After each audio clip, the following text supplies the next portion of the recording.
There are few wrestlers in history who have ever been as over with fans as the Ultimate Warrior. As an in-ring performer, he was undoubtedly one of the biggest stars of his era, at points even threatening to eclipse Hulk Hogan himself.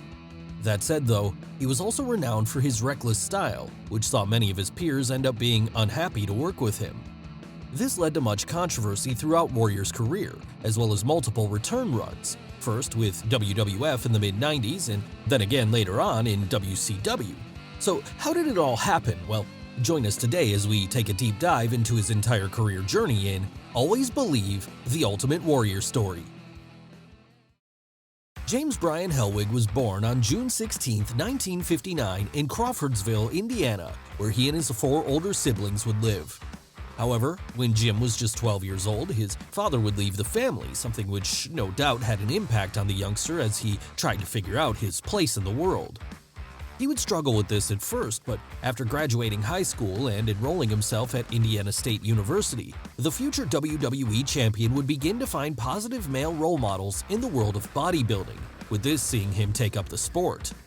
Now, he'd been interested in staying in good shape long before that, of course, lifting weights since he was 11 years old, but it was here that Jim began to take building his physique more seriously, as he entered a number of National Physical Committee bodybuilding competitions, even winning the 1984 contest outright to become Mr. Georgia. And this was enough to get the, up until then, shy kid to come out of his shell as he began making friends in the industry, one of whom would be Steve Borden, the future Sting.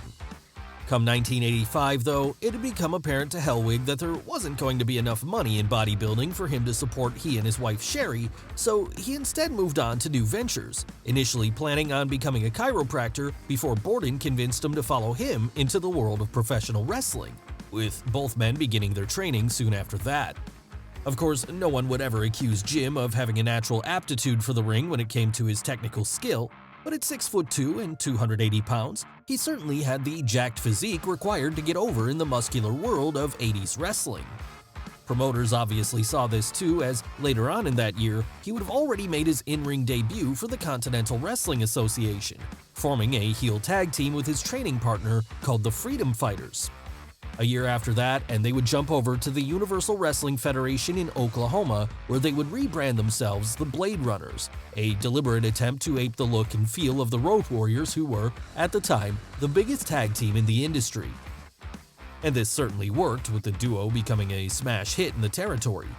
So popular were they, in fact, that other promoters would constantly try to acquire their services, this being what led Jim to head over to World Class Championship Wrestling in June of 1986 after having a falling out with his partner. From there on in, going it alone in singles wrestling under the new name of the Dingo Warrior. Yeah, it wasn't the greatest name, and for many other performers it would have meant death. Luckily, the Indiana boy had enough natural charisma to overcome this, as he soon became one of the Dallas promotion's top heels, and then later, baby faces, as he had some memorable singles matches against the likes of Rick Rude and Bob Bradley, even beating the latter for the WCWA Texas Heavyweight Championship on February 2nd of 1987. But that wasn't all he was doing, because he would also become WCWA World Tag Team Champions with Lance Von Erich around this time too. All this seeming to solidify him as a top star for years to come. And it probably would have carried on this way for Jim had he not been poached away by Vince McMahon in 1987, the WWE chairman at this point still seeking to continue his worldwide expansion by hiring the biggest and best performers the wrestling industry had to offer, and seeing something truly special in the absolute magnetic charisma of the big man. Of course, if he wanted to get over on a worldwide stage though, he was going to have to drop the Dingo Warrior name, and so Vince quickly got his team working on a new moniker, with the Ultimate Warrior eventually being settled upon after it was determined that he had to appear bigger and better than both the modern-day Warrior, Kerry Von Erich, and the Road Warriors. So, with his new gimmick finalized, it was time for the Ultimate Warrior to hit the ring. Something he started doing in June of that year as he began barreling through undercard talent on the house show circuit, usually working a high-energy and short style of match that basically personified a shot of adrenaline to the heart. And no more clear was this than with his entrance, which saw a blast of fast-paced guitar precede Hellwig bursting through the curtain and racing to the ring like a madman, violently shaking the ropes once he reached the ring and pumping up the crowd to the point of bursting. He also added to the whole persona by wearing colorful face paint each night. This, along with his high-octane style, ballooned-out physique, and utterly wild promos that would have been enough to leave Scott Steiner confused, making him look like a superhero come to life. Something which quickly got kids in the audience behind him as he became one of their favorites in record time. This all led to the big man getting a win in its pay-per-view debut at March 27, 1988's WrestleMania IV, beating fellow bodybuilder Hercules Hernandez in convincing fashion as he continued his meteoric rise to the top. And the next stage in this rise would come later that year at SummerSlam, when he squashed the Honky Tonk Man in just 27 seconds, ending the heel's record 454-day Intercontinental title run as he took home the secondary strap for himself, much to the delight of the fans in attendance. By this point, in fact, Jim was becoming so popular that he was even threatening to eclipse Hulk Hogan, something which the boss became acutely aware of as he was, at the time, already looking for his next big replacement for the Hulkster, given that he had been on top of the card for 5 years by that point and was running the risk of waning in specialness. Still, McMahon didn't want to rush anything, and so he spent the next 2 years carefully building up the Warrior to a main event position, protecting him at all costs as he feuded with Rick Rude over the Intercontinental title, while also having the notable achievement of being the sole survivor for his team at the 1988 Survivor Series. Of course, if he wanted to reach the next level, he would at some point have to show that he could overcome defeat, and this eventually happened at WrestleMania V, when Rude was able to beat him in a screwy finish, taking his Intercontinental title away, but protecting his aura in the process. After that, Warrior was able to regain his belt, getting revenge on the ravishing one at August 28, 1989's SummerSlam, and proving he was still a contender for the company's top dog. Following this, he had a house show program with Andre the Giant, which saw the legend put him over on a number of occasions, even if it was apparent by this point that Warrior was becoming more reckless in the ring, at points almost injuring Andre's manager Bobby Heenan for real, with Heenan going on to bury the Warrior for his lack of in-ring safety.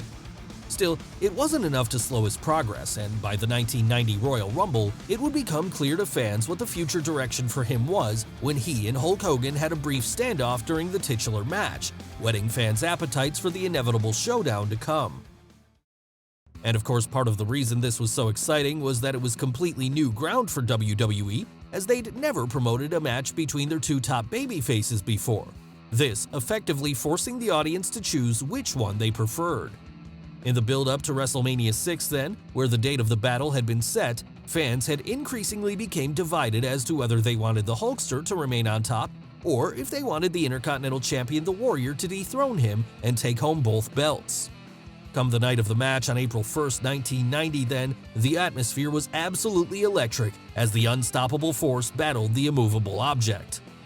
The crowd were on the edge of their seats the entire time, in fact, waiting to see who would come out the winner. And after 24 minutes and 51 seconds, it would be the Warrior who would get the win, pinning Hogan clean for the first time in his WWE career after hitting him with a big splash to see himself crowned the new face of the company. From there, the expectation was that Hellwig would take over Hulk's mantle and go on a years-long run as the champion. Unfortunately, though, things didn't pan out this way, as the former champ regularly remained at the top of the card in the main event programs, hobbling the Warrior's attempts to establish himself in that position in the process. Whether this was accidental or a very savvy move from the notorious politician Hogan is up for debate, but either way, it meant Warrior never managed to meet the expectations Vince McMahon had for him, and so, come January of 1991, after a few successful title defenses against the likes of Rick Rude, Mr. Perfect, and the Million Dollar Man Ted DiBiase, he would eventually drop the belt to Sergeant Slaughter at that year's Royal Rumble, ending his run as the company's top guy in a rather limp fashion. Still, even if he wasn't going to be the top guy some had hoped he would be, he was still a major star, and would remain in a high-profile spot in WWE as he entered into a feud with Macho Man Randy Savage, this all climaxing in probably his best match ever at WrestleMania VII, when he was able to not only beat Randy, but kayfabe retire him too. After that, he had a brief program with The Undertaker that would see Jake the Snake Roberts begin mentoring him, only for the slimy Roberts to end up turning on Warrior, joining forces with the Dead Man instead. This was supposed to lead to a big match between Jake and Hellwig, but that would never get a chance to happen because before that, the former WWE champion was scheduled to team with Hulk Hogan at that year's SummerSlam as he took on Sergeant Slaughter and his cronies. And it's since been confirmed that in the lead-up to this match, Warrior, who was unhappy with the payouts he was getting, believing he should be on comparable money to the Hulkster, demanded that if he was going to continue working for the company in the future, then he wanted a significant raise. McMahon agreed to this at the time, however, felt that he didn't have to honor this as it had, in his mind, been made under duress. That's why, after Warrior came back through the curtain at the end of his tag match with Hogan that night, the boss fired him on the spot, citing his perceived unprofessional behavior and vowing to have nothing to do with him going forward. Following that, Jim would disappear from the public eye for nearly 8 months until he and Vince were able to mend fences in mid-1992. This eventually being enough to bring the Indiana native back home as he returned to the company, albeit now sporting a much more trimmed-down physique. This was surely done as a result of the ongoing steroid trial, with both WWE and Hellwig likely not wanting to further incriminate themselves in the court of public opinion. However, it did give rise to one of the most notorious wrestling urban legends out there, as it began going around the schoolyards that the reason he looked so different now was because the original Ultimate Warrior had died, and that this new person playing him was merely a replacement. Of course, this isn't true, but many kids watching believed it at the time. Maybe that was part of the reason why the former WWE champion didn't feel as special anymore during this second run. That said, he did have a number of memorable moments during it. At one point, he started a feud with Papa Shango that would see him be hypnotized by the witch doctor and begin convulsing outside the ring, all while vomiting odd colors. At another point, he would even reignite his feud with Randy Savage, challenging him for his WWE title at Wembley Stadium. And despite not winning it on that night, towards the end of that year, there were even preliminary plans being made to give Hellwig a second run with the belt. This, however, wouldn't happen because he would leave the company again on November 21, 1992, after allegedly getting caught taking steroids, something which was a huge no-no at this point given the ongoing legal problems McMahon was having. After that, he spent the next 4 years in semi-retirement, making the odd appearance for indie promotions such as Killer Kowalski's International Wrestling Federation or Germany's World Wrestling Superstars, all while developing his own wrestling school, Warrior University, in Scottsdale, Arizona, and working on a comic book that would further develop the myth of his character. He also changed his name to Warrior during this time, believing that by doing so, he would then regain the copyright for the gimmick that was being held by WWE. Of course, this wasn't exactly how copyright law worked, but come 1996, he did get another chance to return to his old home when Vince McMahon decided to give him one more chance. This seeing Warrior make his big re-debut at March 31st's WrestleMania 12, where he would squash an up-and-coming Hunter Hearst Helmsley in under 2 minutes. Initially, it looked as though the deal to bring him back in would see WWE help to promote the Warrior's comic book, something which became more apparent during his interview segments in the weeks that followed. It was also hoped that bringing in a superstar from the past would help to boost stagnant interest in the product at the time, but that never really happened as, by then, the magic had well and truly gone, with any fans who had grown up enjoying Hellwig's actions now having moved on to other stars like Shawn Michaels or Steve Austin. Still, WWE tried to get as much out of the return as they could by having their former champion feud with Goldust over the Intercontinental title, and then having a series of one-off matches against the likes of Owen Hart and Jerry Lawler. Sadly though, this run would also prove to be short-lived because, after no-showing a number of dates, McMahon would suspend Warrior indefinitely, demanding that from then on in, he pay a bond ahead of any future bookings so as to prove he was serious about showing up. Warrior, of course, couldn't do this, claiming that he had only missed the dates in question because he'd been grieving over the death of his father. This resulted in Warrior leaving WWE again, disappearing from wrestling once more until 1998, at which point he was brought into WCW during the height of their powers to feud with Hollywood Hogan, the company building the whole thing up as the rematch of the century. Unfortunately though, on night one of this program, it became clear that things weren't going to work out when Warrior hit the ring to challenge the Hulkster, cutting a long and rambling promo that went on for 27 minutes, forcing the show to have to be rewritten on the spot so as to accommodate for him going over time so much. After that came the match itself, which, to put it kindly, was not able to live up to the original, and, to put it honestly, one of the worst wrestling matches ever. At one point, the whole thing reached the level of complete farce when Hogan tried to blind his opponent with a fireball, only for him to be unable to light the piece of flash paper required to pull off the stunt, and eventually accidentally igniting it in his own face instead. Yes, it was a complete disaster and a costly one for WCW at that. In the years that followed, however, Helwig would claim that he always knew it would fail, as he had only ever been brought in so that Hogan could get his win back after all those years. Whether this is the case or not matters little in the end. All that matters is that after the WCW run was over, the big man would once again find himself disappearing from the wrestling world, this time for a full decade. During that time, he would marry his second wife Dana and have 2 children, Indiana and Madigan, by all accounts being a devoted father and husband during these years, as he left the madness of the wrestling world behind him.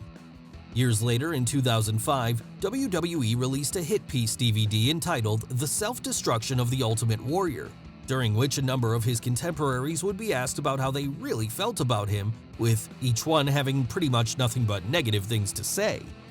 After seeing this DVD for himself, Helwig was allegedly distraught, taking WWE to court after claiming libel and refusing to have anything to do with the wrestling world again.